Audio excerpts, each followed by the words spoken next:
அனைவருக்கும் காலை வணக்கம். நஞ்சில்லா உணவு, நலமான வாழ்வு.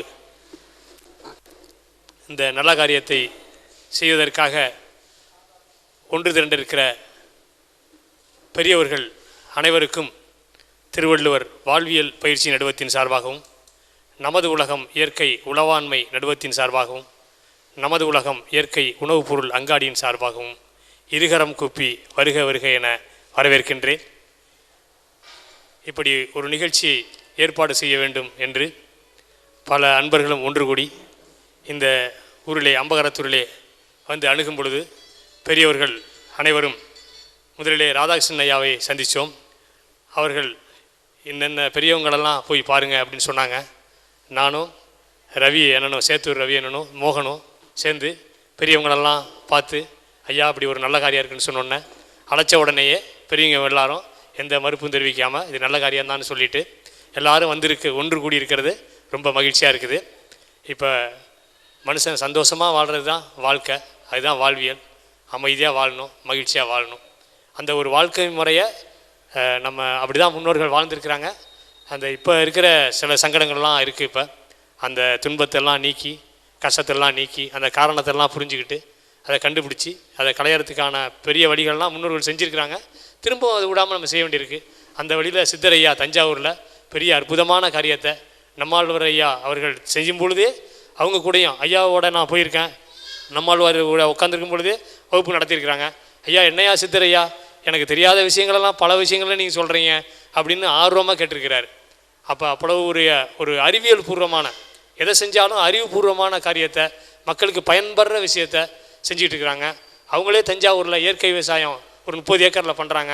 இயற்கை அங்காடி வச்சுருக்கிறாங்க. வைத்தியம் பார்க்குறாங்க. இப்போ பாரம்பரிய முறையில் அவங்க ஒரு உணவு மருத்துவர்னு சொல்லலாம். ஆக இயற்கை விவசாயம், இயற்கை உணவு, இயற்கை மருத்துவம், அப்போ இந்த வகையில் அவங்க காரியங்கள் பண்ணிகிட்ருக்காங்க. அந்த அற்புதமான கருத்துக்களை நம்ம தெரிஞ்சுக்கிறதுக்காக ஒன்று கூடியிருக்கிறோம். அதை இந்த வாய்ப்பை ஏற்படுத்தி தந்த எல்லாருக்கும் நான் அந்த நேரத்தில் நன்றி தெரிவிச்சுக்கிட்டு வருக வருகன இருகரம் கூப்பி வரவேற்கிறேன். அதில் முக்கியமாக முன்னாள் விவசாய அமைச்சர் அவர்களை நாங்கள் நேராக பார்க்க முடியல, ஃபோனில் சொன்ன உடனே வருகை இருந்திருக்கிறாங்க. அவங்களையும் வருக வருகன இருகரம் கூப்பி வரவேற்கிறேன். இந்த ராதாகிருஷ்ணன் ஐயா அவர்கள் அணுகும் பொழுது அவங்க கனிவோடு எங்களுக்கு வந்து உதவி செஞ்சாங்க. அவங்களுக்கும் வருக வருகன இருகரம் கூப்பி வரவேற்கிறேன்.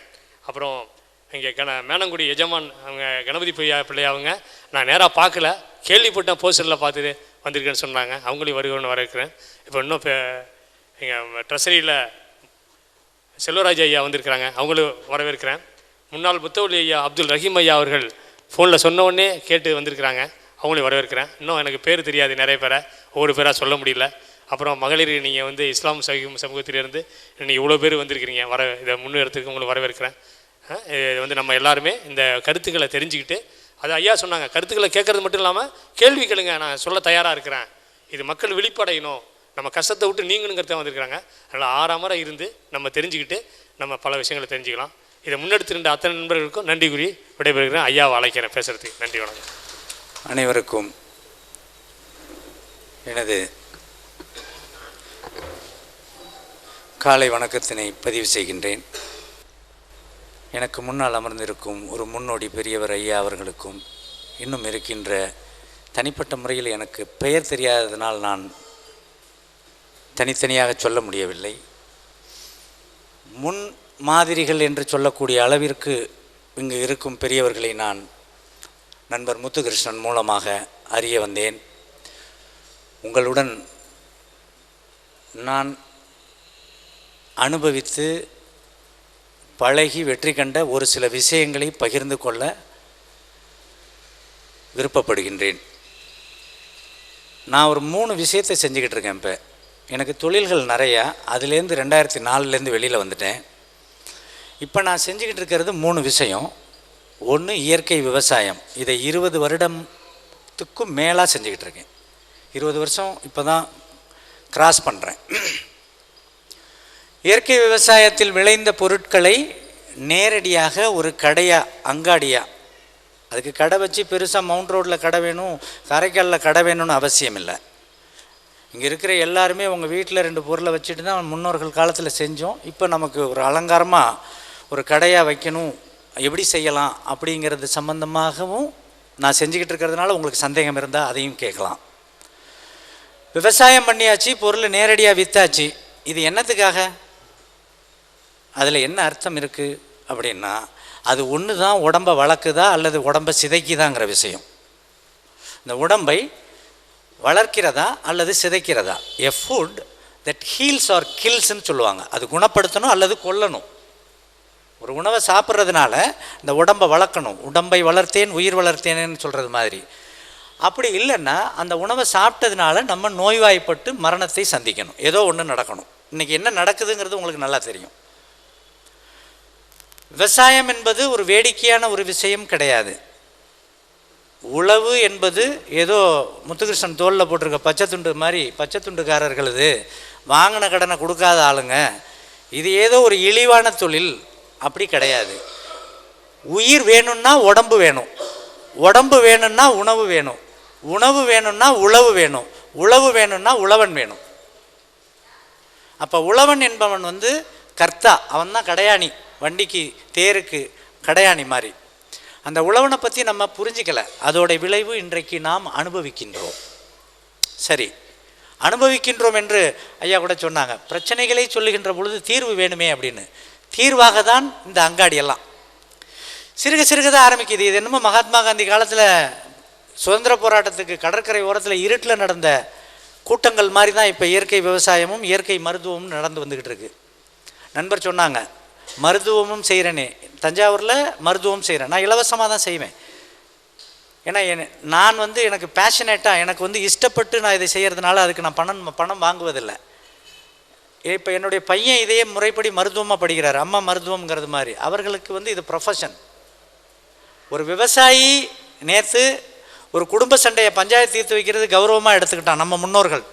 சாயந்தர நேரத்தில் வந்தால் ஒரு குடும்ப பிரச்சனை, ஊர் பிரச்சனை, தெருவு பிரச்சனையை கௌரவமாக தீர்த்து வைத்தான். அதே மாதிரி நோய்வாய்ப்பட்ட மனிதர்களுக்கும் நம்ம வீட்டில் கௌரவமாக அந்த நோயை தீர்த்து வச்சாங்க. ஆனால் ரெண்டும் இன்றைக்கி தீர்ந்து போய் எங்கேயோ போய் யாரோ தீர்க்கணும்னு நினைக்கிறது ஒரு அறியாமை. உங்களை நல்லா தெளிவாக நீங்கள் புரிஞ்சுக்கணும். சந்தேகம் இருக்கிறப்ப எந்த நோயாக இருந்தாலும் என்கிட்ட கேட்கலாம், எனக்கு இப்படி ஒரு நோய் இருக்கிறது அப்படின்னு கேட்கலாம். எந்த நோயையும் யாராலும் தீர்க்க முடியாது, யாரும் தீர்க்க முடியாது. நல்லா தெளிவாக நீங்கள் மைண்டில் வச்சுக்கலாம். இதை நான் ஆங்கில மருத்துவர்கள் மாநாட்டிலே இதை நான் பதிவு பண்ணியிருக்கேன். சிம்டம்ஸ், ஒரு தலைவலிக்குது அப்படின்னு சொன்னீங்கன்னா அந்த தலைவலியே இல்லாமல் அப்பொழுது தடுப்பாங்க. அதுக்கு பேர் நோய் தீர்வு கிடையாது. தலைவலி எதுக்காகவோ வலிக்குது, இந்த உடம்பு ஒரு பெரிய நோய் வரக்கூடியதுக்கு முன்னால் ஒரு தலைவலியை காட்டும். அதுக்கு பேர் சிம்டம், அறிகுறி. அந்த அறிகுறியை நிறுத்துறதுக்கு பேர் நோய் நீக்கும் தன்மை அல்ல. நோய் நாடி, நோய் முதல் நாடி, அது தனிப்ப வாய் நாடி வாய்ப்பச்சே. அது என்ன காரணம் இப்படிங்கிறதெல்லாம் யோசிக்கும் பொழுது இந்த உடல் என்பது கடவுள் நம்பிக்கை உள்ளவர்களாக இருந்தால் இறைவன் படைத்த அப்பளுக்கு இல்லாத எம்பவர்டு சர்வ சக்தி வாய்ந்த ஒரு இயந்திரம். கடவுள் நம்பிக்கை இல்லை, நான் சீர்திருத்த முற்போக்குவாதி என்றால் தவறில்லை, அவர்களும் மனிதர்கள் தான்.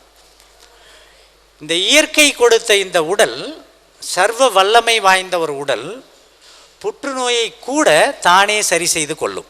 இதை நீங்கள் புரிஞ்சுக்கிட்டீங்கன்னா உங்களுக்கு என்ன சந்தேகம் இருந்தாலும் பேசலாம். அதற்கு இந்த உளவாண்மையும் இந்த அங்காடியும் மிக மிக அவசியம். சரி, திடீர்னு நமக்கு மயக்கம் கீழே விழுறோம். ஒரு வியாதி தமிழ்நாடை பொறுத்த வரைக்கும் 108 இன்றைக்கி ரொம்ப முக்கியமான ஒரு நம்பராக இருந்துக்கிட்டு இருக்கு. 108 அப்படின்னா உடனே ஒரு வண்டி சத்தத்தோடு வரும், அழைச்சிக்கிட்டு போகும். அது தீர்வு கிடையாது நண்பர்களே. அது எங்கே அழைச்சிட்டு போய் உங்களை வைக்கிது? ஐசியூ, இன்டென்சிவ் கேர் யூனிட்னு சொல்லுவாங்க. இன்டென்சிவ் கேர் யூனிட்டுக்கு தமிழாக்கம் என்ன? தீவிர அன்பு செலுத்தும் இடம், தீவிர கருணை, தீவிர கண்காணிப்பு கேர் செலுத்தும் இடம். அது எங்கே இருக்குது தெரியுமா? உங்கள் வீட்டு சமையல் அறை, அதுதான் ஐசியூ. நல்லா புரிஞ்சுக்குங்க. ஐசியூ உங்கள் வீட்டில் சமையல் அறை, உங்கள் டைனிங் டேபிள் தான் ஐசியூ டேபிள். இந்த டேபிளில் ஒவ்வொரு வேளையும் ஒவ்வொரு நாளும் தொடர்ந்து தவறுகள் நீங்கள் செஞ்சுக்கிட்டே இருக்கீங்க. தவறு செய்ய செய்ய செய்ய செய்ய ஒரு பாலை தூக்கி குக்கரில் வச்சிங்கன்னா உடனே பொங்காது, அது கொஞ்சம் வெப்பமாகணும். அதுக்கப்புறம் அதோடைய உச்சக்கட்ட வெப்பம் வந்தவுடனே பால் பொங்க ஆரம்பிக்கும். பால் பொங்கும் பொழுது பொங்குதே அப்படின்னு கவலைப்பட்டு தண்ணியை ஊற்றுறது மாதிரி உடனே மயக்கம் போட்டு விழுந்தவுடனே ஒரு நோய்க்கு ஒரு மருத்துவமனைக்கு எடுத்துகிட்டு போகிறதுக்கு பேர் சீரிய செயல் என்றால் சகோதர சகோதரிகளே அது கரிய செயல். அங்கே தீர்வே கிடைக்காது. எங்கேயாச்சும் கிடைச்சிருக்கா? இதில் இன்னொரு போராட்டம் வேறு இருக்குது. நான் சுத்த சன்மார்க்க சபையிலையும் பேசக்கூடியவன். சைவம் சிறந்ததா அசைவம் சிறந்ததா அது ஒரு பிரச்சனை போயிட்டுருக்கு. சைவம் என்று சொல்லுகின்ற நண்பர்களும் அசைவம் என்று சொல்லுகின்ற நண்பர்களும் 2 பேர்கிட்டையுமே புற்றுநோய் இருக்குது, 2 பேர்கிட்டையுமே எல்லா நோயும் இருக்குது. அப்படின்னா என்ன அர்த்தம்? சைவத்தினால பெரிய பலன் நமக்கு கிடைக்கலங்கிறது ரெக்கார்ட் ஆகுது. அப்போ சைவம் தப்பா சரியா பேசுவோம். அசைவம் அதனால் சிறந்ததா? அசைவம் ஒரு உணவை எடுக்கின்ற பொழுது அவர்களுக்கு இரத்த கொதிப்பு வரலங்க, சர்க்கரை வியாதி வரல, கேன்சர் வரல, மலச்சிக்கல் வரல, கர்ப்பப்பை பிரச்சனை இல்லை, முடி கொட்டலை, இப்படி ஒரு பெரிய பட்டியல் ஏதாச்சும் ஒரு உணவு முறையில் இருந்தால் நம்ம அந்த உணவு முறையை சரி என்று பறைசாற்றலாம். அப்படி இருக்கா? ஒரு ஃபிலாசபியை மட்டும் எடுத்துக்கிறது வாழ்வியல் ஆகாது. மனித உடலும் நமது ஆரோக்கியமும் மிக மிக சந்தோஷமாக இருந்ததுனால தான் பழைய காலங்களில் எத்தனை குழந்தைங்க வீட்டில் இருந்துச்சு. நம்ம வயதில் இருக்கின்ற பொழுது நம்ம வீட்டில் பார்த்தீங்கன்னா 10 குழந்தை 8 குழந்தை. ஔவையார் பாடியிருக்கு, அரிது அரிது மானிடராய் பிறத்தல் அரிதுன்னு. மனுஷனாக பிறக்கிறது ரொம்ப அரிதுன்னு. ஆனால் இன்னைக்கு நிலைமை என்ன நண்பர்களே? விவசாயம் என்ற ஒரு துறை அறிந்தோ அறியாமலோ தெரிந்தோ தெரியாமலோ தவறுகளை தனக்குள் நிரம்ப செய்ததனால் அதன் நிகர்பொருளான உணவு நம் உடலை சிதைக்கிறது, சிதைத்தது. இதுதான் விஷயம். இதிலேருந்து எப்படி வெளியில் வரணும், என்னென்ன மாதிரியான சயின்டிஃபிக் டேட்டா சொல்கிறாங்க. உலக அளவில் இருக்கக்கூடிய விஞ்ஞானிகளும் இந்திய அளவில் இருக்கிற விஞ்ஞானிகளும் என்னென்ன சொல்கிறாங்கன்னா 1940க்கு முன்னால் விளைந்த அரிசி, விளைந்த கோதுமையில் இன்று இருப்பதை போல் புரதச்சத்து, அதில் இருக்கிற புரோட்டீன்ஸ் இருக்கு இல்லைங்களா? புரோட்டீனுங்கிறது உடம்பை கட்டமைப்பு செய்யக்கூடியது, பாடி பில்டிங், ரிப்பேர் பண்ணக்கூடிய ஒரு விஷயம். மெடிக்கல் ஷாப்பில் வாங்குகிற பொருள் கிடையாது. 1940 சுதந்திரத்துக்கு முன்னாடி 17% புரதச்சத்து அதில் இருந்திருக்கு. இதுதான் டாக்குமெண்ட். இன்னைக்கு என்ன நிலவரம் தெரியுமா? இன்றைக்கு 5% கீழே இருக்கு. அப்போ அரிசியை சாப்பிட்றதுனால பழைய காலத்தில் என்ன சௌக்கியம் இருந்துச்சு? ஆயுர்வேதம் சித்தால ஒரு பழமொழி சொன்னாங்களே, ஆற்று நீர் வாதம் போக்கும், ஆற்று தண்ணியை மொண்டு குடிச்சிங்கன்னா வாதம் போக்கும். இன்றைக்கி இருக்கிற ஆற்று தண்ணியை குடிச்சிடாதீங்க. அருவி நீர் பித்தம் போக்கும், மலையிலேருந்து அருவி கசிஞ்சு வருதா, அதான் கிடிச்சு குடிச்சிங்கன்னா பித்தம் சம்பந்தப்பட்ட சுரப்பிகள் சம்பந்தப்பட்ட நோய்கள் போயிடும். சரி, ஆற்று நீர் வாதம் போக்கும், அருவி நீர் பித்தம் போக்கும், சோற்று நீர் பழைய சோத்து தண்ணி இருக்கு இல்லையா, அது இந்த 2ஐயும் போக்கும். இந்த வாதத்தையும் போக்கும், பித்தத்தையும் போக்கும். எந்த அரிசி? இங்கே அமர்ந்திருக்கிற சகோதர சகோதரிகளில் பாரம்பரிய அரிசியைத்தான் நான் சாப்பிட்டுக்கிட்டு இருக்கேங்கிறவங்க யாரும் இருக்கீங்களா? இருந்தால் கொஞ்சம் கை தூக்குங்க தெரிஞ்சுக்கிறதுக்காக. நான் பாரம்பரிய அரிசியைத்தான் சாப்பிடுகின்றேன். நான் 50 ஆடுதுறை 36 பிபிடி இப்படி ஒட்டு ரகங்களை சாப்பிடவில்லை அப்படிங்கிறவங்க யாரும் இருக்கோமா? இல்லை. அப்படின்னா நீங்கள் பயந்துட வேணாம். தகவலை தெரிஞ்சுக்கிறதுல, முழுமையை பேசுகிறதுல எங்கேயுமே பயப்படக்கூடாது. ஒட்டு ரகங்களை சாப்பிடுகின்ற பொழுது உங்களுக்கு அனைத்து நோயும் வர வாய்ப்பு இருக்கிறது. அப்போ ஒவ்வொரு வேளையும் நீங்கள் உங்கள் ஐசியூன்னு சொல்லக்கூடிய அடுப்பங்கரையில்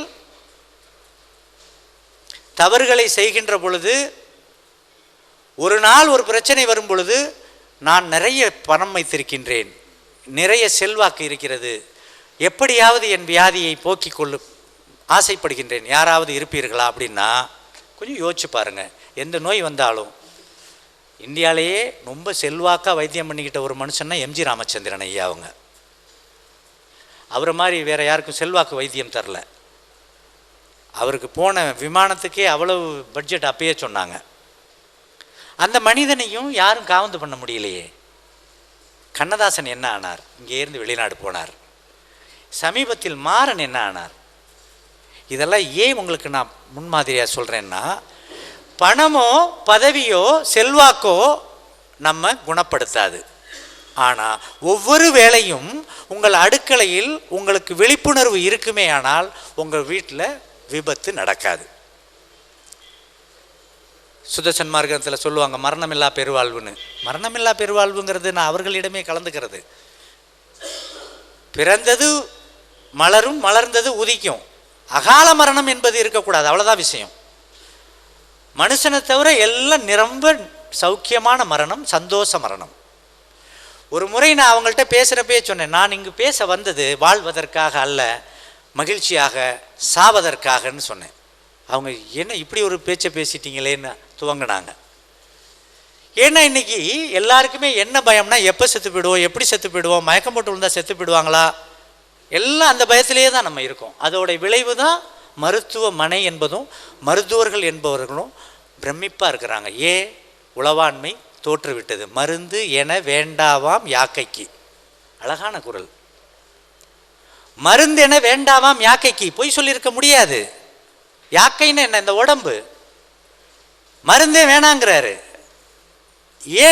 ரெண்டாவது வரி என்ன சொல்றாரு பாருங்க, அருந்தியது அற்றதி போற்றி உனின். இவ்வளவுதான் விஷயம். அது என்ன அர்த்தம்? சாப்பிட்டது செரிச்சு சத்த உடம்பு உறிஞ்சிக்கிட்டு கழிவு தானே வெளியில வந்துருச்சுன்னா, இப்போ முதல் வரி மருந்தென வேண்டாவாம் யாக்கைக்கு. இப்போ என்ன, காலையில் சாப்பிட்ருப்பீங்க. எத்தனை பேர் நல்ல பசியோட சாப்பிட்டீங்க? நீங்களே உங்களுக்குள்ளேயே பதில் சொல்லிக்கிங்க. பசி இல்லாமலே சாப்பிட்றோம், அப்போ செரிக்காது. தீட்டுன்னு அரிசி சாப்பிட்றீங்க, கண்டிப்பாக செரிக்காது. இப்போ நம்ம சாப்பிட்டது எல்லாமே தீட்டுன அரிசி தான், கைக்குத்தல் அரிசி சாப்பிடல. கைக்குத்தல் அரிசிக்கு அதுக்கு என்ன வித்தியாசம்? மருத்துவர்கள்லாம் அம்மா இருக்காங்க. தீட்டாத அரிசியில் மேலே வைட்டமின் பி இருக்கும். பி சத்து, குறிப்பாக அதில் B1ன்னு சொல்லுவாங்க. அதுதான் தாய்ப்பாலில் இருக்கிற தயோமின்னு சொல்லக்கூடிய சத்து. இந்த பி வைட்டமின் சத்து அதோடைய வேலை என்ன தெரியுமா செய்யும்? ரெண்டு. நீங்கள் சாப்பிட்டோன்னே கைக்குத்தல் அரிசியில் இட்லியோ சோறோ கஞ்சோ புட்டோ இடியாப்பமோ கொழுக்கட்டையோ சாப்பிட்ருந்தீங்கன்னா வயிற்றுள்ள போனோடனே ரெண்டு வேலை நடக்கும். ஒன்று செரிக்கும். செரிக்கிற வேலைக்கு வைட்டமின் B1 வேணும். B1 இல்லைன்னா செரிக்காது. செரிச்சிருச்சு, கூலாக ஆயிடுச்சு, அதுலேருந்து தேவையான சத்தை உறிஞ்சிக்கணும், அதுக்கும் B1 வேணும்.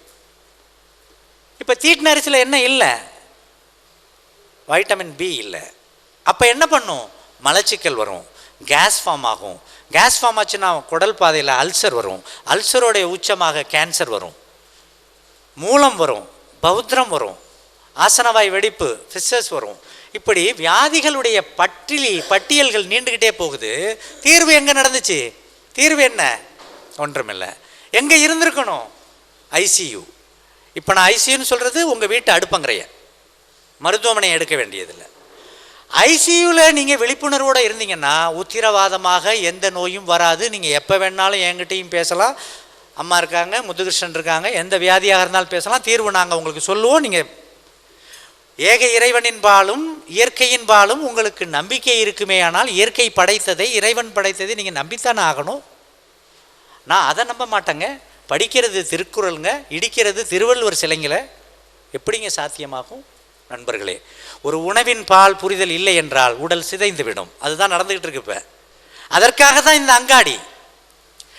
1940 புரதச்சத்து 17% இருந்தது, இன்னைக்கு 5% குறைஞ்சிருக்குன்னா அந்த அரிசி சாப்பிட்றதுல பிரயோஜனமே கிடையாது. எங்க போச்சு அது? பயோடைவர்சிட்டி அந்த கிளஸ்டரில் மரபணு மாற்ற விதைகளை பற்றி பதிவு பண்ணியிருக்காங்க உலக அளவில் இருக்கிற விஞ்ஞானிகள். அது அவசியம் தமிழாக்கம் பண்ணி முத்துகிருஷ்ணன் ஐயாவும் அம்மாவும் மக்களுக்கு அதை தரணும். அதுக்கு ஆங்கில பதிவுகள் வேணால் நான் தரேன். அதை படிக்க வேண்டும். என்னென்ன பண்ணியிருக்காங்க, என்னென்ன பண்ணும் அப்படின்னு அவங்க கொடுத்துருக்க பட்டியல் பார்த்தா நமக்கு அடுத்த தலைமுறை என்பது மிக மிக கேள்விக்குறி. போபாலில் யூனியன் கார்பைடு செஞ்சது மாதிரி அதை தாண்டி நம்ம செஞ்சுக்கிட்டு இருக்கோம். கூடங்குளத்தில் ஒரு அணு உலை, அதை எவ்வளவு பெரிய விஷயமாக பேசுகிறோம். மீத்தேனை பற்றி இப்போ நிறையா பேசுகிறோம். கூடங்குளம் எதிரானது தான், மீத்தேன் எதிரானது தான், அதில் மாற்று கருத்து இல்லை. அதை எல்லாம் விட ஒட்டுமொத்த மக்கள் தொகையை சங்கடப்படுத்தக்கூடியது பயோபாம்ஸ். மனதில் வைத்துக் கொள்ளுங்க, பயோபாம்ஸ். பயோபாம்ஸ்னா என்ன? இயற்கையில் வெடிகுண்டு நம்ம வீட்டுக்குள்ளேயே தயாராகிக்கிட்டே இருக்குது. 3 வேளையும். காலையில் குழந்தை ஏந்திரிச்சோன்னு அது வாயில் வீட்டுறதுல விழிப்புணர்வே இல்லையே. நம்ம காலில் மாட்டுற செருப்புக்கு கொடுக்குற முக்கியத்துவத்தை, சட்டையில் குத்துற பேனாவுக்கு கொடுக்குற முக்கியத்துவத்தை, உடம்புக்கு அடிக்கிற சென்ட்டுக்கு கொடுக்குற முக்கியத்துவத்தை இந்த உடம்பை வளர்க்கக்கூடிய உணவுக்கு ஏன் தரவில்லை? எதை வேணாலும் சாப்பிட்றதா, எதை வேணாலும் செஞ்சிடறதா? இயற்கை உணவுன்னா என்ன? இந்த அங்காடி இப்போ அம்மாவும் ஐயாவும் திறந்துருக்காங்க. இந்த அங்காடியில் வாங்கி சாப்பிட்டா பொழைச்சிக்கலாமா? அந்த அங்காடி என்பது உணவு அங்காடி கிடையாது. அது ஒரு மருந்து கடை, ஒரு பார்மசி. அதுக்கு மேலே அதுக்கு வார்த்தையை எனக்கு போட முடியாது. அந்த பார்மசியில் இப்போ ஒரு ஆங்கில மருந்து கடையோட ஒப்பிட்டு பாருங்க. ஒரு ஆங்கில மருந்து கடையில் கலர் கலராக எவ்வளவு மாத்திரைகள் அடுக்கப்பட்டிருக்கு. ஏதாச்சும் ஒரு வலி, எனக்கு தலைவலி, ஐயாவுக்கு கால் வலி, அவருக்கு வயிற்று வலி, இப்படி 70 வியாதி. எதையாச்சும் போய் ஒரு பச்சையில் ஒன்று சிகப்பில் ஒன்று வாங்கி சாப்பிட்ருவோமா? எவ்வளவு பரிதவிக்கிறோம், எவ்வளவு முன்ஜாக்கிரதையாக ஒரு மருத்துவரை தேடி போகிறோம். அவருடைய ப்ரொஃபைலெல்லாம் பார்க்குறோம். இவர் எங்கே படித்தார், வெளிநாடு சென்று வந்தாரா, பட்டம் எப்படி வாங்கியிருக்கார், இவ்வளதை பார்த்து அவர்கிட்ட போய் காட்டி அவர் எழுதி கொடுத்து அதை வாங்கி முன்னாடியா பின்னாடியா சாப்பாட்டுக்கு அப்படியே பத்திரமா உள்ளே போடுறோமே. அந்த விழிப்புணர்வு உணவில் வேண்டுமல்லவா? புரியாமல் செய்கிறோம். அதை புரிந்து கொள்வதற்கு இது ஒரு துவக்கம். அடிக்கடி நம்ம கலந்து பேசலாம். அரிசி அவ்வளவு ஒரு நெருக்கடியான பொருளாக ஆயிடுச்சின்னு சொன்னேன். அதே மாதிரி கரிகாய்கள் குறிப்பாக உருளைக்கிழங்கு, கீரைகள்ல ஊட்டச்சத்துங்கிறது 58% இன்னைக்கு குறைஞ்சு போச்சுன்னு பதிவு பண்ணிட்டாங்க. அதில் எவ்வளவு இருக்குமோ 58% ரெடியூஸ்டாக இருக்குது. ஒரு கீரையை சாப்பிடுங்க, ரொம்ப நல்லது. ஒரு பூண்டு வெங்காயத்தை சாப்பிடுங்க, ஒரு நல்லது. ஒரு கேரட் சாப்பிடுங்க, நல்லது. இப்படி நம்ம சொல்கிறோம். ஆனால் அது சாப்பிடுவதனால் நன்மை கிடையாது. ஏன்? இயற்கை விவசாயத்தில் அது விளைவிக்கப்படவில்லை. இயற்கை விவசாயத்தில் விளைவிக்கப்படாதனால் அந்த பொருள் வயிற்றுக்குள்ளே போகுது. கேரட் சாப்பிட்டா கண்ணுக்கு நல்லது, கண்ணுக்கு நல்லதுன்னு பிள்ளைகளுக்கு கொடுத்து கேரட்னால கண்ணு நல்லா இருக்கா? ஏன் நம்ம யோசிக்கலை? அப்போ அங்கே என்ன பிரச்சனை நடந்துச்சு? 58% ஒரு பெரிய பட்டியலிட்டிருக்காங்க ஊட்டச்சத்தில், ஒன்றுலையும். அது எல்லாமே 40%க்கு மேலே இப்போ குறைஞ்ச நிலையில் இருக்குது. அப்போ வேளாண்மை என்பது வாழ்வியலாக இருந்த நிலை மாறி வணிகமாக மாறியதனால் உற்பத்திங்கிற அதிகமாக வர்றப்ப பயோடைவர்சிட்டி கேரளாவுடைய சேர்மன் பதிவு பண்ணியிருக்கார். என்ன சொல்லியிருக்காருன்னா, அயோடின் அப்படிங்கிறது தைராய்டு ப்ராப்ளம் இருக்கு இல்லையா, இந்த அயோடின்ங்கிறது அரிசியிலேயே நிறையா இருக்குது. அதை உயர் விளைச்சல் ரகம், ஹைப்ரிட்னு சொல்லக்கூடியது. அரிசியில் என்னென்ன ரகம் இருக்குன்னு உங்களுக்கு தெரியும் தானே? இருந்தாலும் சொல்கிறேன், கேட்டுக்குங்க. பாரம்பரிய ரகங்கிறது அது ஒரு பட்டியல் இருக்குது, அது சொல்கிறேன். விஞ்ஞானிகள் கண்டுபிடித்த அரிசிகள் என்னென்ன இதுவரைக்கும் நம்ம பதிவு பண்ணியிருக்கோம், மக்கள்கிட்ட வந்துருச்சு அப்படின்னா, ஒன்று பிடின்னா உங்களுக்கு தெரிஞ்சிருக்கும். பேசிலஸ் துரிஞ்சன்ஸ்ன்னு சொல்லக்கூடிய ஒரு நுண்ணுயிரை அதோடைய திசுக்களில் கொடுக்குறப்ப அது தண்டு துளைப்பான்ங்கிற நோயை விவசாயத்தில் பூச்சி வரக்கூடாதான். இயற்கைக்கு எதிரான ஒரு விஷயம். நீங்கள் என் வயக்காட்டை பாருங்கள். என் போன்ற வெற்றியாளர்கள் இருக்கக்கூடிய இடத்துல நான் பேசுகிறதுக்கு எனக்கு ஒரே ஒரு தகுதி, நான் விவசாயத்தில் ஜெயிக்கிறதுனால தான், வேறு ஒன்றும் கிடையாது. நான் மருத்துவம் அதெல்லாம் அப்புறம். நான் மருத்துவம் செஞ்சு யாரும் பிழைக்க போகிறது கிடையாது. நான் தான் யார் செஞ்சாலும் பிழைக்க முடியாதுன்னு சொல்கிறேனே. உண்ண தெரியாதவனுக்கு மருந்து வேண்டும், மருத்துவர் வேண்டும். உண்ணும் கலையை அறிந்த ஒரு நிலைக்கு பேர் தான் வாழ்வியல் கலை. அதை தான் ஐயா சொல்கிறார். மனுஷனுக்கு மட்டும்தான் அறிவுன்னு ஒன்று இருந்து உண்ண தெரியல. மனுஷனை தவிர எல்லா உயிருக்கும் ஆறறிவு இல்லை, ஆனால் சௌக்கியமாக இருக்குது, நல்லா உண்ணுது. பீட்டிங்க ஒட்டு ரகம். இது விவசாயம் பண்ணுறப்ப அந்த பயிரில் பூச்சி வந்துடுதான், பூச்சி தண்டு துளைப்பான் வருதான், அந்த தண்டு துளைப்பான் வரக்கூடாதான். நண்பர்களே, ஒரு இயற்கை மருத்துவராக நான் இதை பதிவு செய்ய வேணும். அரிசியும் தானியமும் உங்களுக்கும் எனக்கும் படைத்தது அல்ல, கிளிகளுக்கும் எலிகளுக்கும் படைக்கப்பட்டது. அதை நம்ம வாங்கி அடுப்பை பற்ற வைக்காமல் திங்க முடியாது. ஆனால் எலி எப்படி திங்கும்? அடுப்பை பற்ற வைக்காமலே அப்படியே திங்கும். ஃபுட் செக்யூரிட்டி நம்ம பண்ணுறோம். 1996 உலக அமைப்பில் ஃபுட் செக்யூரிட்டியை பற்றி பதிவு பண்ணியிருக்காங்க. என்ன சொல்லியிருக்காங்க? 1, 365 நாள் சாப்பாடு கிடைக்கணும். 2, அந்தந்த மக்களுக்கு பழக்க வழக்கங்களுக்கு ஏற்ப அந்த உணவு இருக்க வேண்டும். 3, வாங்கும் விலையில் வாங்கும் நிலையில் அது கிடைக்க வேண்டும். 4வது, அந்த உணவில் ஊட்டச்சத்துக்கள் நிரம்பி வழிய வேண்டும். இவ்வளோதான் அவங்க கொடுத்துருக்க டாக்குமெண்ட் ஃபுட் செக்யூரிட்டிங்கிறது. ஆனால் இன்றைக்கி நம்ம உணவு பாதுகாப்பில் இருக்கிற உணவு நீங்கள் எந்த கடையில் நீங்கள் வாங்கினாலும் உங்களுக்கு பாதுகாப்பு அந்த நாடார் கடையோ அல்லது வேறு ஒருத்தர் கடையோன்னு வச்சுக்கோங்க. நீங்கள் பஃபர் கூட பாலிசி மேக்கர்ஸும் அமைச்சர் பெருமான்கள் பார்க்குறத நீங்கள் பார்க்க வேணாம். உங்களுக்கு உங்கள் ஊரில் ஒரு கடையில் தானே உங்களுக்கு பஃபர், அங்கே தானே வாங்க போகிறோம். அங்கே இருக்கிற பொருள் இந்த 4லையும் மீறியது ஒரு நிலையாக இருக்கும். ஊட்டச்சத்து இருக்காது, ஊட்டச்சத்துனா என்னன்னு தெரியாது. காரணம் என்ன? ஒட்டு ரகங்கள், பிடின்னு சொன்னேன். 2வது என்ன தெரியுமா? HT rice. அது என்ன HT rice? Herbicidal tolerant rice. அப்படின்னா என்ன? இந்த விவசாயத்தில் நம்ம தேசத்தில் ரொம்ப களை மருந்து, ஆனால் உலக அளவில் இந்த ரவுண்ட் அப்னு ஒன்று பெப்சி கொக்கோ கோலா மாதிரி வயலில் ஊற்றிக்கிட்டே இருப்பாங்க. களைன்னு அந்த களை செடியை அழிக்கிறதுக்காக ஒரு ரசாயனத்தை வயலில் தெளிப்பாங்க. அது உங்களுக்கும் நமக்கு கெடுதல் வராமல் இருப்பதற்காக கண்டுபிடிச்ச அரிசிக்கு பேர் ஹெச்டி ரைஸ். 3வது பிபிஆர், பாக்டீரியல் பிளைட் ரெசிஸ்டன்ட் ரைஸ்ன்னு சொல்கிறது. நோய் வந்துடுதான். அந்த நோய் வந்தவுடனே அதை தாங்கக்கூடியதற்கு ஏற்புடையதாக அந்த ரசாயனத்தை மனிதனுக்கு பாதிப்பு வராமல் இருக்கிறதுக்காக பிபிஆர் ரைஸ். அடுத்தது இப்போ ஒரு 5 வருஷத்துக்குள்ளே வந்தது கோல்டன் ரைஸ். அது என்ன கோல்டன் ரைஸ்? பீட்டா கரோட்டின்னு சொல்லுவாங்க, விட்டமின் ஏ. அந்த ஏ சத்து குறைஞ்சி போச்சான். இப்போ அதை நிறைய அதில் திணிச்சு அந்த கோல்டன் அரிசியில் விட்டமின் ஏ பீட்டா கரோட்டினோட தரோம். கேவரில் வடியுதுன்னா கேட்குறவங்களுக்கு மதி வேணும்.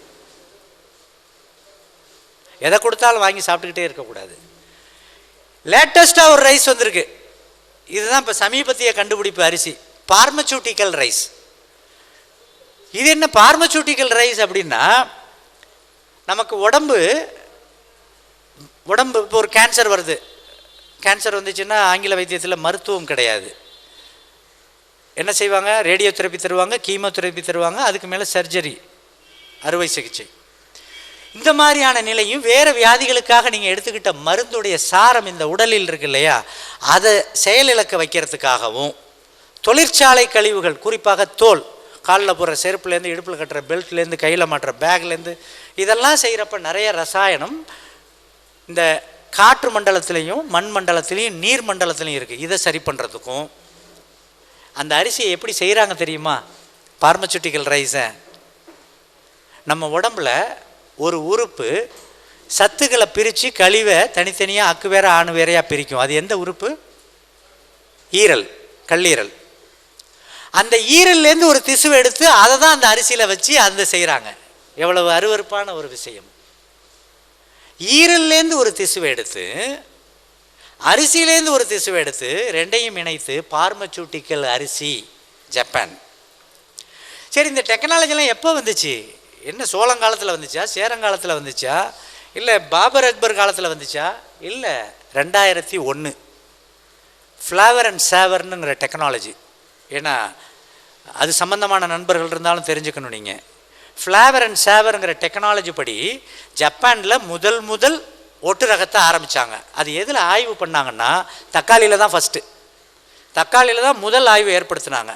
செஞ்சு அந்த தக்காளியை மனுஷன்ட்ட கொடுக்கல, எலிக்கு கொடுத்து பார்த்தான். எலிக்கு குடல் பாதை பூரா கேன்சர், புற்றுநோய் அப்படியே பெருக ஆரம்பிச்சிச்சு. புண்ணு வந்துச்சு, அப்புறம் பெருகுனுச்சு. அதை அவனே பதிவு பண்ணியிருக்கான்.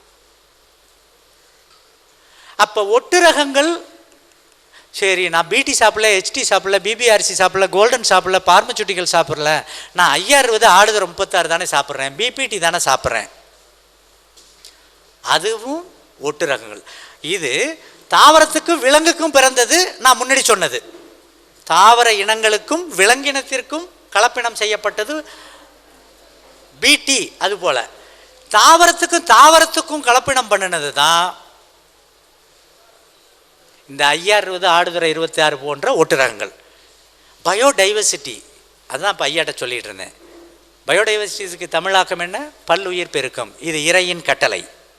எல்லா உயிரும் இருக்கும் எல்லா இடத்துலையும், எதுவும் எதற்கும் பகை கிடையாது. டெங்கு வைரஸ் வர்றதை கூட அந்த வைரஸை கொல்லுவது என்பது இயற்கை மருத்துவத்திற்கு ஏற்புடையது அல்ல. அது சம்பந்தமாக கேள்வி இருந்தால் நீங்கள் கேட்கலாம், நான் சொல்லுவேன் நான் முடித்த உடனே. பயோடைவர்சிட்டின்னு எடுத்தீங்கன்னா அதில் கிராப் டைவர்சிட்டின்னு வரும். அது என்ன கிராப் டைவர்சிட்டி? நெல்லுன்னு எடுத்துக்கோங்க. நெல்லில் இப்போ நம்மள்கிட்ட இருக்கிறது தமிழ்நாடு பாண்டிச்சேரியெல்லாம் சேர்த்து நம்ம பக்கம் இப்போ இருக்கிறது 180 ரகம் இருக்குது. 180 வெரைட்டிஸ் இருக்குது. 180 வெரைட்டின்னு சொல்லிட்டாலே நீங்கள் புரிஞ்சுக்கிறதுக்காக 180 மாத்திரைன்னு நினச்சிக்கோங்க. 180ஐயும் நான் சாப்பிட்ணுன்னு தயவு செஞ்சு நினைக்காதீங்க. 180 மாத்திரை இறைவன் அல்லது இயற்கை கொடுத்தது. ஒன்று ஒன்றா ஒரு சிலது சொல்கிறேன், அது எல்லாமே நிறைய அற்புதமான விஷயம். என்னை பொறுத்தவரை ஒரு அரிசியை மட்டும் வைத்துக்கொண்டு உங்கள் வீட்டில் உள்ள அனைத்து வியாதியையும் நீக்கிவிடலாம். வேற ஒன்றுமே தேவையில்லை.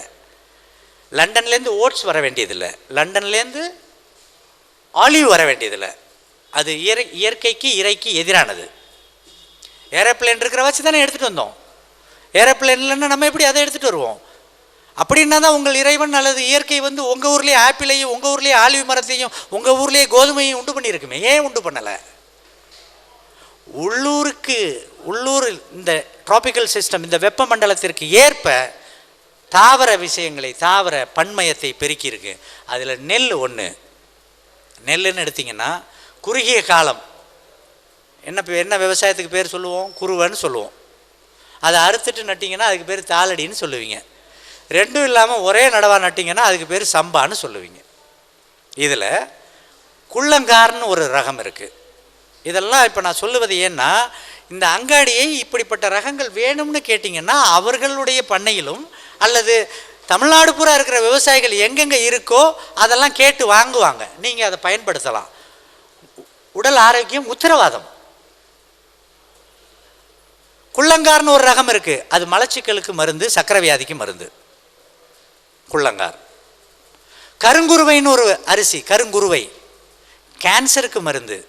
கேன்சர் உள்ளவர் அதில் டெய்லி கஞ்சி வச்சு குடிக்கலாம் உங்கள் சௌரியத்துக்கு. ஒன்று தான் நம்ம சாப்பிடக்கூடாது அரிசியில். அதாவது அரிசி பொருளில் சமைக்கும் உணவு பதார்த்தம் ஒன்றை மட்டும் நாம் தவிர்க்க வேண்டும். அது என்னவாக இருக்கும்? தோசை. தோசை மட்டும்தான் நம்ம சாப்பிட ஏற்புடைய உணவு கிடையாது. அது என்ன தோசைன்னு கேட்டிங்கன்னா, அப்படி ஊற்றுறப்ப அப்படி ரோஸ்ட்டாக கருகுது இல்லையா? கருகக்கூடிய உணவு புற்றுநோயை வரவழைக்கும். நல்லா புரிஞ்சுக்கணும் நீங்கள். அது மொதல் நாள் தோசை சாப்பிட்டோன்னா புற்றுநோய் வந்துடாது. புற்றுநோய் உள்ளவர்களுக்கு நீங்கள் தோசையை 2 நாள் கொடுத்தீங்கன்னா அதிகமாகும். நல்லாவே கன்ஃபார்ம்டாக அதை பார்க்கலாம். அப்போ இயற்கை கொடுத்த பொருளை நீங்கள் கருப்பு கலராக எதை ஆக்குறீங்களோ அதெல்லாம் கேன்சரை ஊக்கப்படுத்தும். அது வாழைக்காய் வறுத்து தின்னாலும் சரி, கறியை வறுத்து தின்னாலும் சரி. அதனால் தோசை மட்டும் ஏற்புடையது அல்ல. பழகிட்டோம், ரொம்ப பிடிக்குதுன்னா ரோஸ்ட்டாக வராத அளவுக்கு ஊத்தப்பம் மாதிரி. அதுக்கப்புறம் தொழில்நுட்பத்தை நீங்கள் நிறையா வச்சுருப்பீங்க, பார்த்துக்குங்க. அதுக்குள்ளே போய் நம்ம நேரத்தை செலவழிக்க வேண்டாம். கருங்குருவை புற்றுநோய்க்கு மருந்து. அந்த சர்க்கரை வியாதி வந்தவர்களுக்கு உச்சகட்டமாக அந்த பெரிஃபரல் நர்வ்ஸ், அந்த காலில் இறங்குற நரம்பில் சங்கடம் அதுக்கு தனி டெஸ்ட் எல்லாமே இருக்குது. இந்த நரம்பு சம்பந்தப்பட்ட நோய்க்கும் அது மருந்து. யானைக்கால் நோய்க்கு மருந்து. யானைக்கால் நோய்க்கு மருந்து கருங்குருவை. யானைக்கால் நோய்க்கு யார் காரணம்? யாராக இருக்க முடியும்? அரசு சொல்கிறதா இருந்தாலும் சரி, நீங்கள் நினைக்கிறதா இருந்தாலும் சரி. கொசு. ஒரு அப்ராணி மேலே எஃப்ஐஆர் போடுறோம்ல, கொசு அப்ராணி. கொசுவுக்கும் அதுக்கு சம்மந்தமே கிடையாது நண்பர்களே. கொசு உங்கள் உடம்பை போய் யானைக்கால் வியாதி உள்ள ஒரு நண்பரை போய் கடிச்சிட்டு என் உடம்பை கடிக்கிறப்ப அந்த யானைக்கால் நோய்க்கு காரணமான ஒரு உயிரினம், ஆங்கிலத்தில் அதுக்கு பேர் நிமட்டோட்ஸ், தமிழில் அதுக்கு பேர் நூற்புழு. இந்த நூற்புழு குண்டூசி இருக்கு இல்லையா, அதோடைய நுனி இருக்கு இல்லையா, அதில் 10,000 இருக்கும். குண்டூசியோடைய நுனியிலேயே 10,000 இருக்கும். அப்படின்னா அது பாருங்க, அதில் ஆம்பளை பொம்பளைலாம் இருக்குது. நம்மளை மாதிரி அதுக்கு குடல் பாதை, மூஞ்சி, முகரையெல்லாம் இருக்குது. 10,000 இருக்கும். கொசு வந்து யானைக்கால் உள்ளவரை போய் கடித்து அங்கேருந்து ரத்தத்தை, அதுக்கு அதை பற்றியெல்லாம் ஒன்றும் கவலை இல்லை. நேராக உங்களை வந்து கடித்த உடனே அது என்ன ஆகிடுது, இதில் ஒட்டிக்கிட்டு வந்த ஒரு 7, 8, 10 நூற்புழு உங்கள் உடம்புல விட்டுட்டு போயிடுது. அதனால தான் உங்களுக்கு யானைக்காலை தவிர இந்த அப்ராணி மேலே போய் கொசுவை வந்து பெரிய ஒரு ஊருக்குள்ளே ஒரு பெரிய சிறுத்தைப்புலி வந்தது மாதிரி விரட்டி அடிச்சுக்கிட்டு இருக்கோம். இயற்கை மருத்துவத்தில் நீங்கள் பார்க்க ஆசை இருந்துச்சுன்னா தமிழ்நாட்டிலே ரோல் மாடல்ஸ் நிறையா பேர் இருக்காங்க. இயற்கை மருத்துவத்தில் இருக்கின்றவர்கள், அவர்களை கொசு கடிக்காது. சாட்சியாக நீங்கள் பார்க்கலாம், நிறைய பேர் இருக்காங்க. உணவு முறையில் தான் இருக்குது. உங்கள் வேர்வை வருது இல்லையா, அது கொசுவை வான்னு கூப்பிடும். இந்த வேர்வையே அதை வந்து விரட்டிடும், ஆகா இவங்கிட்ட போகக்கூடாது அப்படின்னு.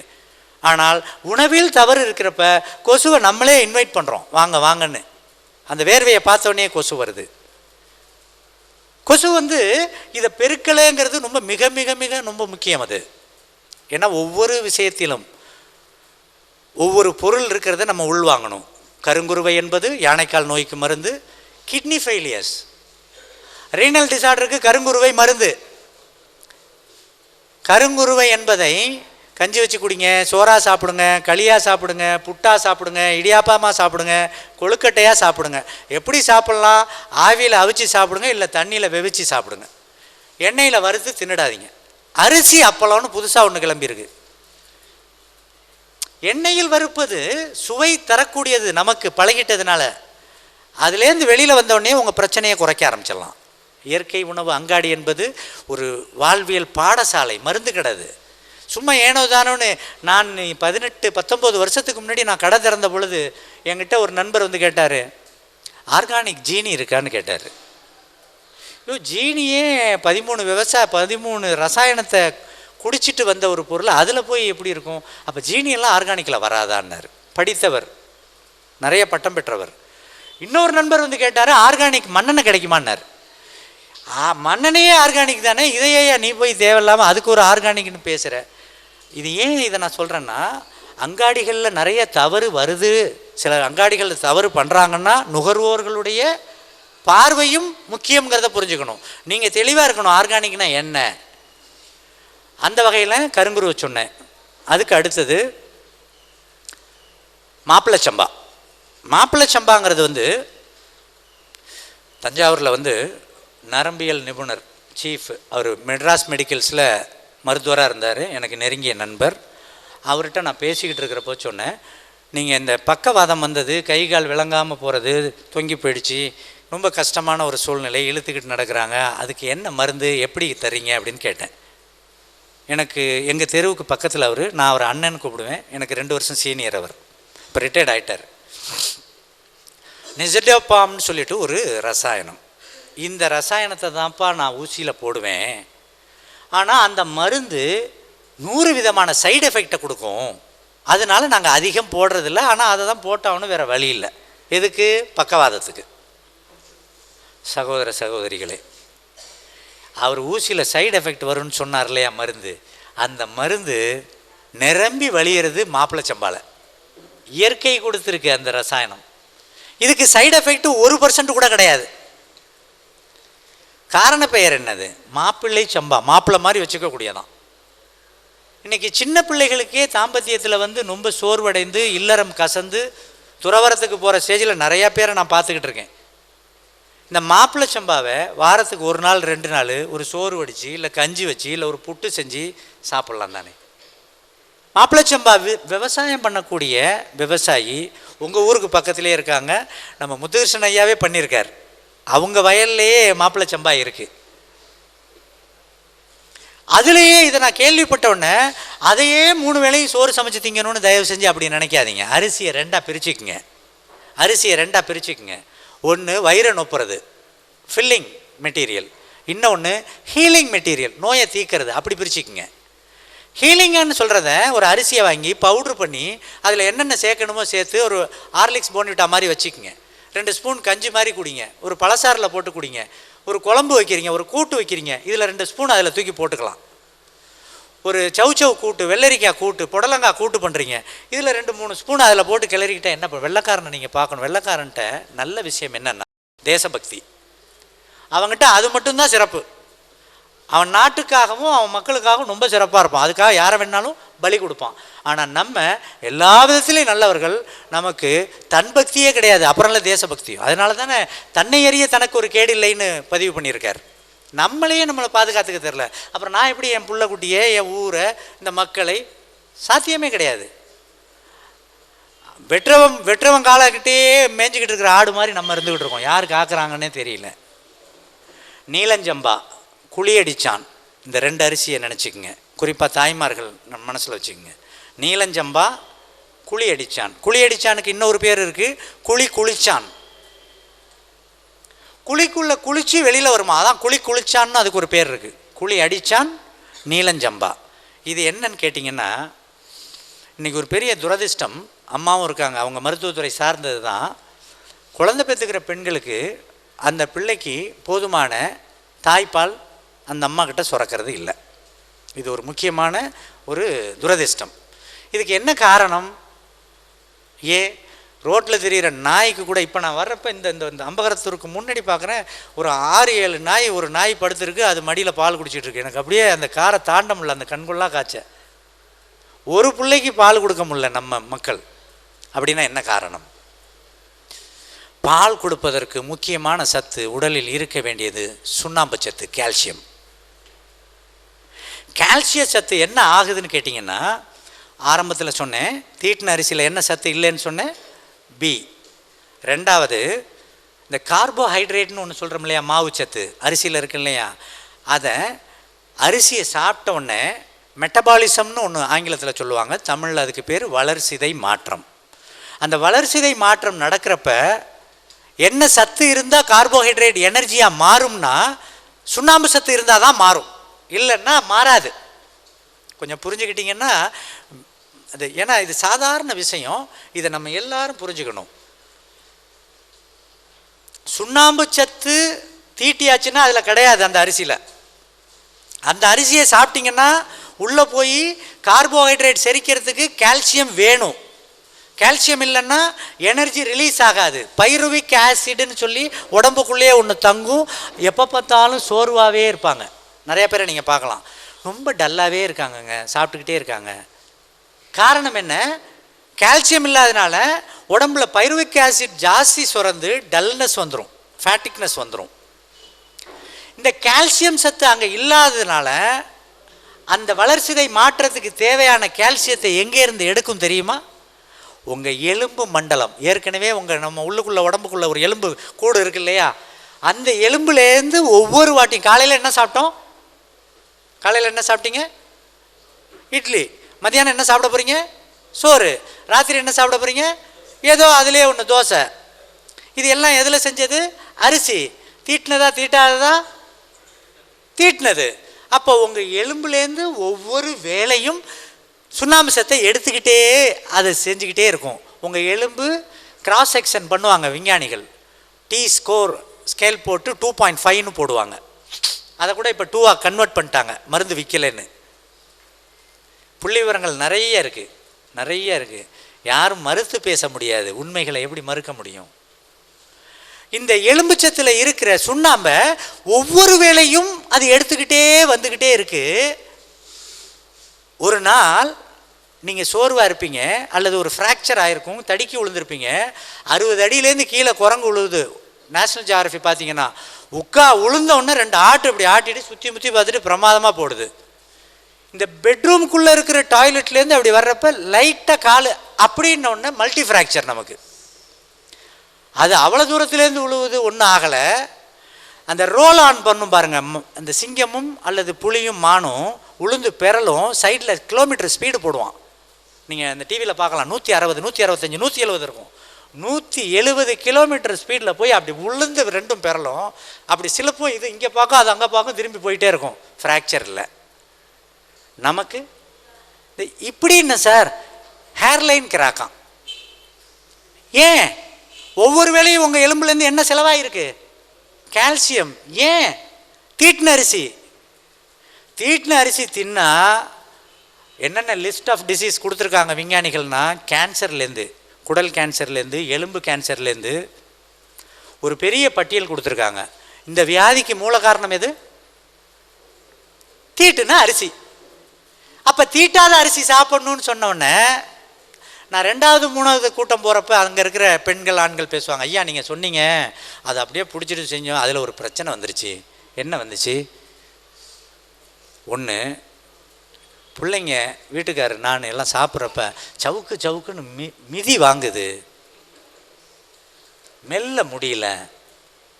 சரி, அப்புறம் குழம்போட ஒட்ட மாட்டேங்குது. இது தனியாக இருக்குது, அது தனியாக இருக்குது.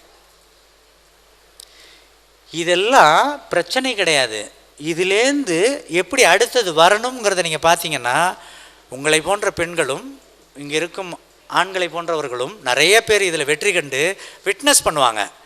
அதுக்கு குழம்புங்கிற வார்த்தையே சித்த மருத்துவத்து வார்த்தை. சமைச்சு திங்கணுன்னா அதுக்கு குழம்புன்னு சொல்லிட்டாலே அது ஒரு மெடிசனல் குவாலிட்டி உள்ளது. அந்த குழம்புலையே இப்போ எம்எஸ்ஜின்னு சொல்லக்கூடிய அஜினமோட்டோ, அஸ்பார்டின், ஏகப்பட்ட விஷயங்கள் இருக்குது. இதெல்லாம் போட்டு வச்சு அந்த ஹோட்டலில் சாம்பாரை பார்த்தீங்கன்னா நீங்கள் அப்படி வச்சுட்டு திரும்பிட்டு பார்த்தீங்கன்னா மேலே ஒரு ஆடை படியும். ஆடை படிஞ்சிச்சின்னாவே அங்கே ஏக பிரச்சனைன்னு அர்த்தம். நீங்கள் 2 நாள் வச்சுருந்தாலும் குழம்புல வீட்டில் வச்சிங்கன்னா ஆடை படியாது, குழம்புல படியக்கூடாது. அப்போ இந்த ரசாயனங்களை சேர்க்கறதுக்கு பேர் குழம்பு கிடையாது, இது பயோபாம். ஏற்கனவே நான் சொல்லியிருக்கேன். இந்த பயோபாமை நம்ம பொழுதனைக்கு சாப்பிட்டுட்டு யாரோ ஒரு மருத்துவர் நம்மை பாதுகாப்பார் அப்படின்னு நினைக்கிறதே ஒரு அறியாமை. சின்ன விஷயங்கள் தான். அரிசி ஒன்றை வச்சு அரிசி ஒன்றுக்கே நான் 7 நாள் வகுப்பு எடுக்க முடியும். மற்ற சப்ஜெக்ட்லாம் அப்புறம். வெறும் அரிசி நமக்கு ஒரு புண்ணியம் செஞ்ச நம்ம இந்த நீர் தேங்கும் இடம் இருக்கு இல்லையா, கரூர்லேருந்து காரைக்கால் வரைக்கும், இவங்கெல்லாம் அரிசி சம்மந்தப்படும். அரிசி என்பது அறம் வளர்க்கும் தானியம்னு அதுக்கு பேர், அறம் வளர்க்கும் தானியம். இப்போ சமீபத்தில் 6 மாதத்துக்கு முன்னாடி நடந்த ஒரு விஷயத்தை தெரிஞ்சுக்குங்க. 6 மாதத்திற்கு முன்னால் ஜெனீவாவில் இருக்கக்கூடிய ஒரு அமைப்பு FAO, food and agricultural organisation, அங்கே ஒரு ஆய்வு நடத்தியிருக்காங்க. ஆய்வு என்ன நடத்தியிருக்காங்கன்னா, ஏஷியன் கண்ட்ரீஸ்லாம் என்னென்ன மாதிரியான சாப்பிட்றோம் காலை சாப்பாடு, ஒரு ஃபாஸ்டிங் தூங்கி எழுந்திரிச்சு என்ன சாப்பிட்றோம், பிரேக்ஃபாஸ்ட்டில் என்ன சாப்பிட்றோம், அதெல்லாம் கொண்டாந்து அதை ஆய்வு பண்ணணும்னு ஒரு ஆய்வு பண்ணுனா அதில் பர்கர், பீஸா, பரோட்டா, சப்பாத்தி, பூரி, பொங்கல், உப்மா, இட்லி, தோசை இப்படி எல்லாத்தையும் வச்சு ஆய்வு பண்ணால் அந்த விஞ்ஞானியோடைய பேர் ஆச்சாரியா. அவர் தான் அதை தலைமையேற்று செய்கிறார். அவர் கடைசியில் அதோடைய குணநலங்கள் எல்லாத்தையும் பார்த்து ஒரு இதுக்கு ஃபஸ்ட்டு ப்ரைஸுன்னு நான் சொல்கிறேன், ஆனால் அங்கே தேர்ந்தெடுத்தது ஒன்று. எதுக்கு அந்த மதிப்பு கிடைச்சிச்சு தெரியுமா? இட்லியை தான் அந்த ஃபஸ்ட்டு யோக்கியமான உணவுன்னு சொல்கிறான். சொல்லிட்டு அவன் ஆங்கிலத்தில் அவளை என்ன எழுதுறாருன்னா, இந்த மக்களுக்கு அரிசியை, அதாவது தானியத்தை, அதனுடன் பருப்பை, அதனுடன் இந்த லெகுமினஸ் வெந்தயம் கொஞ்சம், இதை சேர்த்து ஊற வச்சு அரைச்சி கையால் பிசைஞ்சு, இதெல்லாம் அவர் எழுதுகிறார்.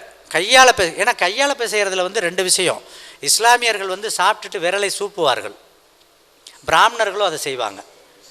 இது 2ம் அருவறுப்புன்னு மற்றவங்க நினைப்பாங்க. இந்த நெகக்கண்ணில் நுண்ணுயிர்கள் நிறையா இருக்கும், மைக்ரோபியல் லோடு நிறையா இருக்கும். அதனால தான் இந்த விரலை சூப்புவாங்க சாப்பிடும் பொழுது. அந்த விரல் அது இந்த Lifebuoy hand wash, Dettol, phenol போட்டு அது சூப்புறது அர்த்தம் இல்லை. அது சூப்பாமல் இருக்கிறது தான் நல்லது. கையால் பிசைஞ்சு கலக்கி 8 மணி நேரம் அதை சுயமாக ஃபெர்மெண்ட் ஆகிறதுக்கு, புளிக்கிறதுக்கு, நொதிக்கிறதுக்கு வச்சு அதில் நுண்ணுயிர்களை லாக்டோபேசிலஸ் மாதிரி நொதி, அதுக்கு ஆங்கிலத்தில் ப்ரோபயோட்டிக்னு சொல்கிறது. ஆன்டிபயோட்டிக் போடுறீங்க இல்லையா, இந்த ப்ரோபயோட்டிக் இல்லாததுனால தான் ஆன்டிபயோட்டிக். அந்த கிருமி எதிரியாக பார்க்குறாங்க. ப்ரோபயோட்டிக் இருந்தால் கிருமி தானே வெளியில் கிளம்பிடும். அதை செஞ்சு 8 மணி நேரம் நொதிக்க வச்சு அந்த நொதிச்ச பொருளை எடுத்து காலையில் ஆவியில் அவித்து அதுக்கு சட்னி 70 கொடுக்குறார். இதெல்லாம் செய்யக்கூடியது இந்த பதார்த்தத்தை வியாதியாக படுத்திருக்கின்ற ஒரு மனிதன் சாப்பிடலாம். நோய்வாய்ப்பட்டு இருக்கக்கூடிய சிறு குழந்தைகள் சாப்பிடலாம். ஆரோக்கியத்திற்காக பள்ளி செல்லும் குழந்தைகள் சாப்பிடலாம். இளமை தாண்டவம் ஆடக்கூடிய ஆண் பெண் சாப்பிடலாம். இப்படி எல்லாருக்கும் ஏற்புடைய ஒரு உணவாக இந்த ஒரே ஒரு இட்லியை செய்த இந்த மக்களுக்கு தே டசன்ட் நோ டெக்னாலஜி. அவர் பதிவு பண்ணுறார், தொழில்நுட்பம் என்பது அவர்களுக்கு தெரியாது, ஆனால் மனித குலத்தின் அறம் தெரியும் அவர்களுக்குங்கிறாரு. நமக்கு சிலிர்த்து போகுது நம்ம முன்னோர்களுடைய அறிவு. நம்ம என்ன பண்ணுறோம்? போன வாரம் ஒரு ஹோட்டலில் நான் சாப்பிட போயிருந்தேன். அப்போ அங்கே சில்லி இட்லின்னு போட்டிருந்தார். நான் கேட்டேன், இது என்னையா சில்லி இட்லி, அதாவது மிளகா அதுக்கு சட்னி கொடுப்பியா இல்லை அதில் வெட்டி கொடுப்பியான்னு கேட்டேன். சார் இல்லை சார், இட்லியை துண்டு துண்டாக நறுக்கி எண்ணெயில் வறுத்து எண்ணெயில் அதையா போய் வறுக்கிறேன்னு. சார் உங்களுக்கு விஷயம் தெரியலன்னா உள்ளே போய் பார்த்துட்டு வந்துடுங்க, விலைக்கு சொல்ல முடியாது. அந்த மசாலாவில் வறுத்து மறுபடி வெந்த இட்லியை வறுக்கிறோங்கிறாங்க.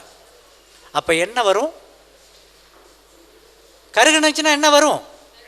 புற்றுநோய் வரும். கன்ஃபார்ம்டு.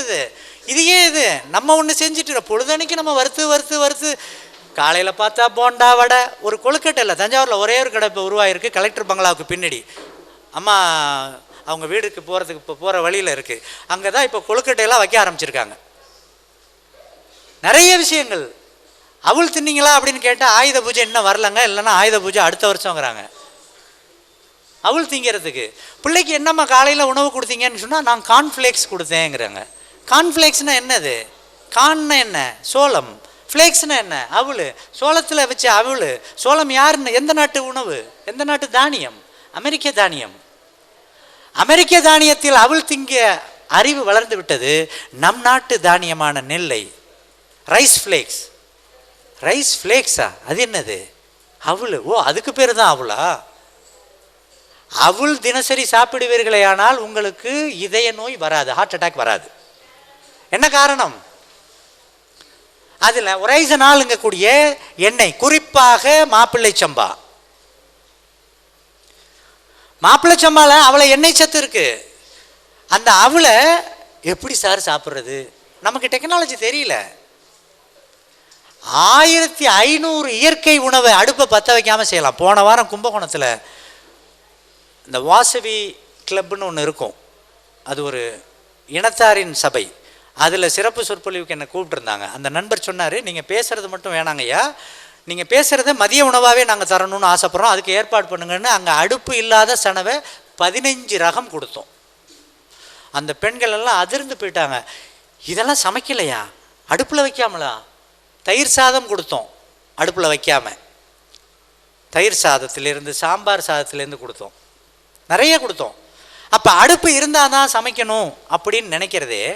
ஒரு அசைவ கடை ஈரோட்டில், அந்த நண்பர் இயற்கை விவசாயம் பண்ணுறவர், அவர் சொன்னார், எங்களுக்கு ஒன்றும் இல்லைங்கய்யா, நான் கடவுளில் போன உடனே ஃபஸ்ட்டு கேட்பேன், அப்படி தொட்டு நாக்கில் வைப்பேன், ஒரு கல் உப்பு ஒரு மிளகாவும் தூக்கலாக இருந்துச்சுன்னா இன்றைக்கி என் கடையில் நல்லா விற்றுரும்.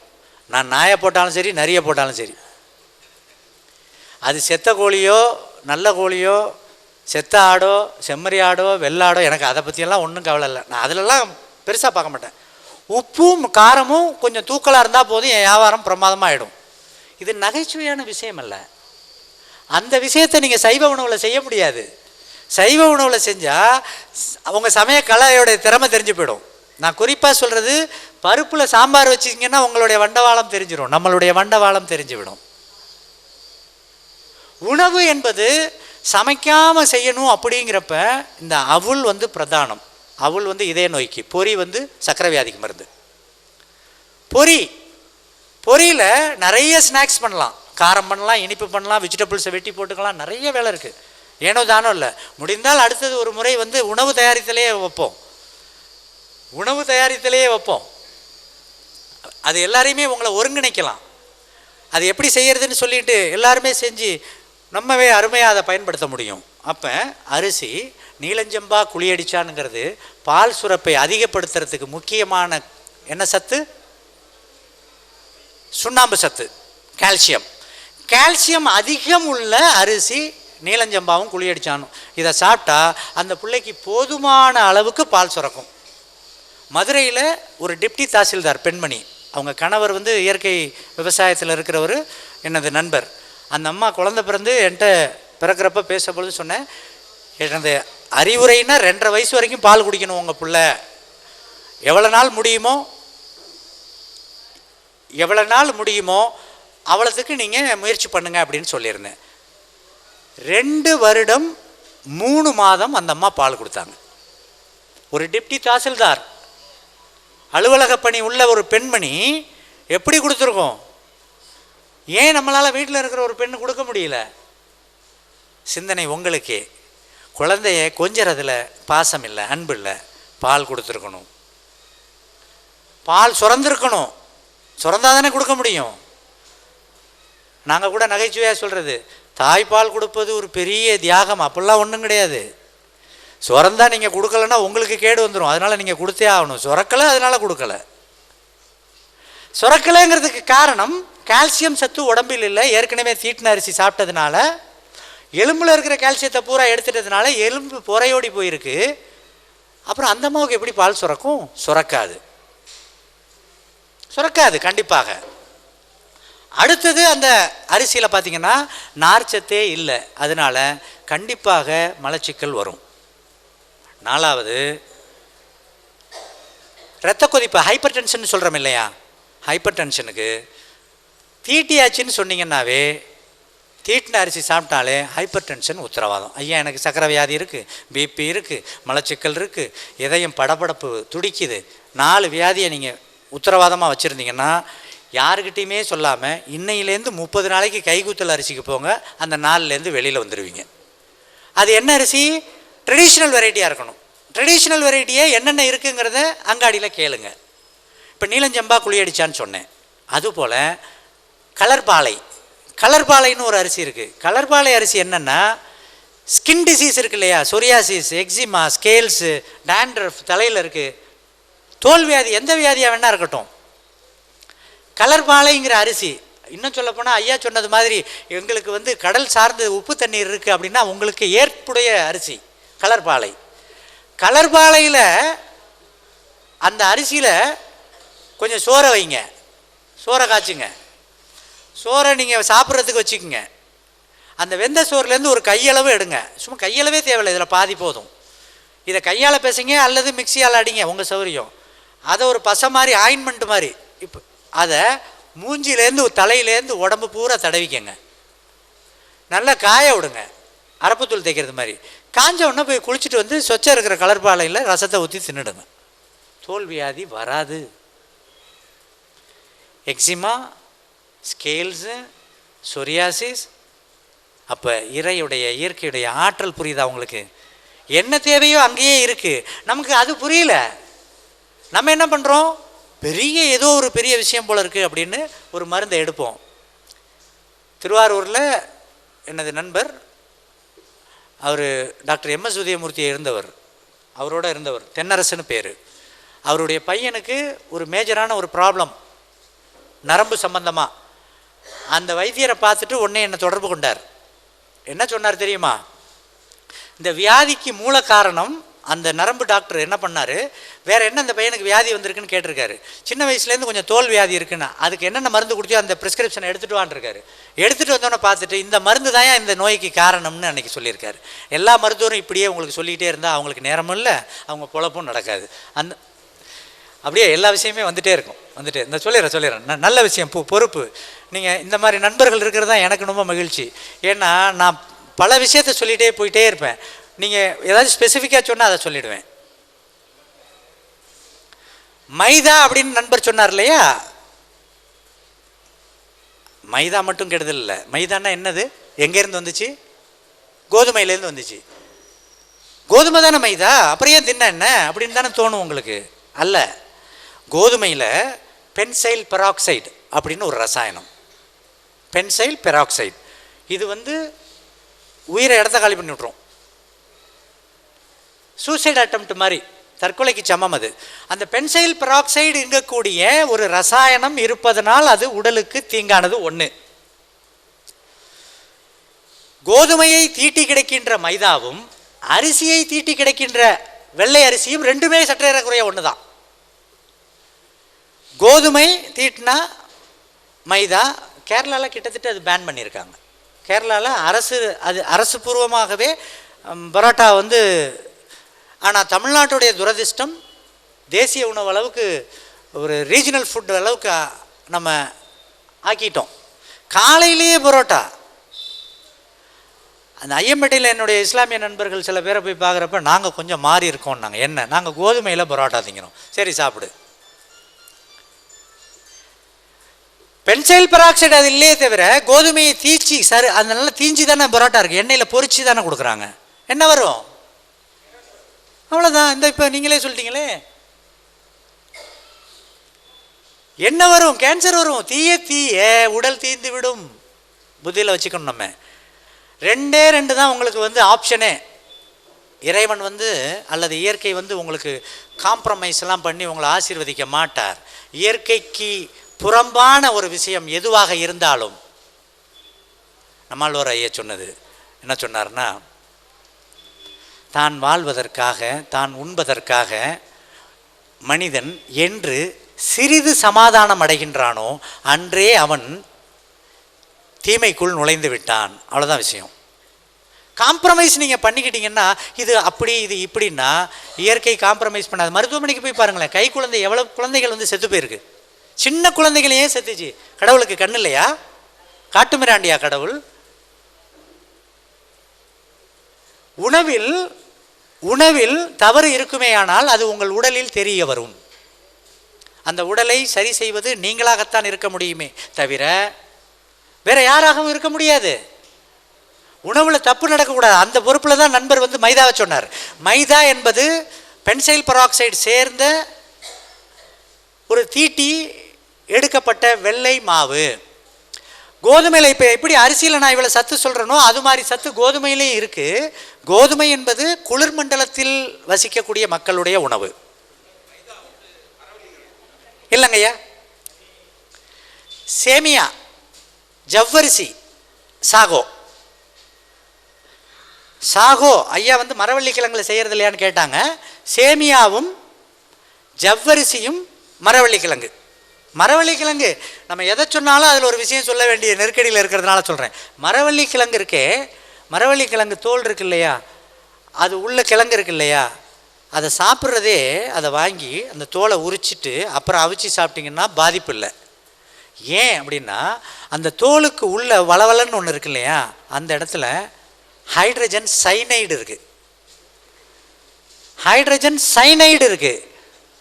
சைனைடு எங்கே குப்பியில் தொங்க விட்டுக்கிட்டு இருப்பான் தெரியுமில்ல, அது அந்த கிழங்கு உள்ளே இருக்குது. பயப்பட வேணாம் நீங்கள் அந்த கிழங்கை பார்த்து. அந்த கிழங்கை எடுங்க, தோலை உரிங்க, அவிங்க, சாப்பிடுங்க.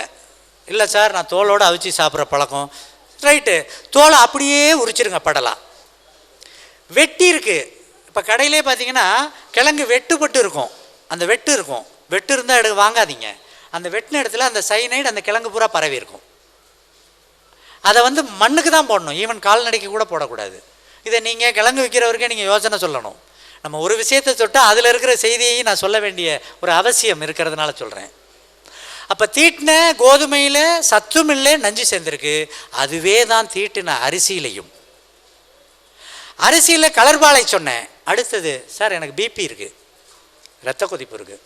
இரத்த கொதிப்புக்கு முக்கிய காரணம் என்ன? உப்பு. உலக ஆரோக்கிய அமைப்பு WHO ஹெல்த் ஆர்கனைசேஷன் வந்து ஒரு தனி மனிதன் ஒரு நாளைக்கு 3-5 கிராம் உப்பு திங்கணுங்கிறத பதிவு பண்ணியிருக்கு. உப்பு வெடிமருந்து தான், அதில் ஒன்றும் சமாதானம் இல்லை. 3-5 கிராம் தான் ஒரு தனி மனிதன் சாப்பிட்லான்னு உலக ஆரோக்கிய அமைப்பு வேர்ல்டு ஹெல்த் ஆர்கனைசேஷன் சொல்லியிருக்கு. நம்ம எவ்வளோ சாப்பிட்டுக்கிட்டு இருக்கோம் தெரியுமா? சற்றேறக்குறைய 20 கிராம் ஒரு நாளைக்கு சாப்பிட்றோம். அப்போ என்ன நடக்கும்? எது வேணாலும் நடக்கும். ஆனால் எதை நம்ம எதிர்பார்க்குறோம்? ஆரோக்கியத்தை எதிர்பார்க்குறோம். ஐயா மாதிரி இருக்கிறவங்கெல்லாம் அதில் கொஞ்சம் இன்னும் கொஞ்சம் கவனமாக அவங்க செஞ்சாங்கன்னா நம்மளை மாதிரி இருக்கிறவங்களுக்கு இன்னும் பிரயோஜனம். ரயில்வே ஸ்டேஷனில் போனால் முன்னாடி பழம் இருந்துச்சு, இப்போ ஒரு இடத்துலையும் பழம் இல்லை. லேஸ் சிப்ஸும் கொக்கோ கோலாவும் மட்டும்தான் இருக்குது. ஆப்ஷனே கிடையாது. பிள்ளைக்கு ஒன்று வாங்கி தரணும்னா லேஸை தான் வாங்கி கொடுக்கணும், பெப்சியை தான் வாங்கி கொடுக்கணும். கண்டிப்பாக விபத்து. அங்கே வாழைப்பழம் இருந்துச்சு, முன்னாடி கொய்யாப்பழம் இருந்துச்சு, அதெல்லாம் இல்லை. இப்போ இதை எங்கள் ஊரில் இருக்கிற அமைச்சர்கிட்டையும் நான் அதை சொல்லியிருக்கேன். அதை எவ்வளோ தூரம் வருமோ நம்ம சொல்ல வேண்டியதை சொல்லிவிடுவோங்கிறது தான். உப்பு ஒரு விஷயம் இருந்தால் பிபிங்கிறது அதிகமாகும். அதுக்கு ஒரே ஒரு அரிசி இரத்த கொதிப்புக்கு, காளா நமக்கு. காளா நமக்குங்கிற அரிசி 40 விதமான உப்பு அதில் இருக்குது. 40 விதமான உப்புங்கிறது இயற்கை அல்லது இறைவன் கொடுத்த உப்பு.